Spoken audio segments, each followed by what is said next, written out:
سعودی حکام کی جانب سے غیر ملکی ملازمین کے لیے ملازمت کا نیا نظام متعارف کروایا گیا ہے، جس کے حوالے سے وزارت افرادی قوت اور سماجی بہبود نے چند اہم سوالات کے جوابات دیے ہیں۔ ملازمت کا نیا نظام 15 مارچ 2021 سے نافذ العمل ہوگا، جبکہ اس کا اطلاق سعودی عرب میں تمام نجی اداروں کے اوپر لاگو ہوگا۔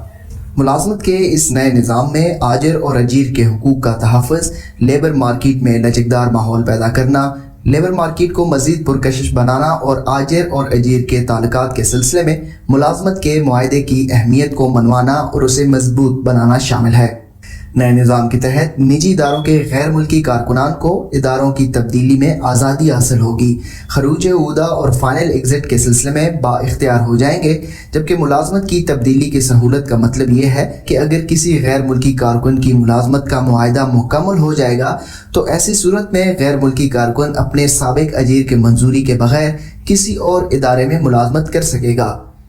ایک ادارے سے دوسرے ادارے میں منتقلی کا طریقہ کار متعین کیا جائے گا، مثلاً سابق اجیر کو اطلاع دینا وغیرہ۔ ملازمت کے معاہدے کی میعاد ختم ہونے سے قبل بھی غیر ملکی کسی کے ہاں ملازمت کر سکتا ہے۔ غیر ملکی ملازم کو اس کا اختیار ہے، تاہم اسے 90 دن قبل اسے اپنے ارادے سے آگاہ کرنا ہوگا۔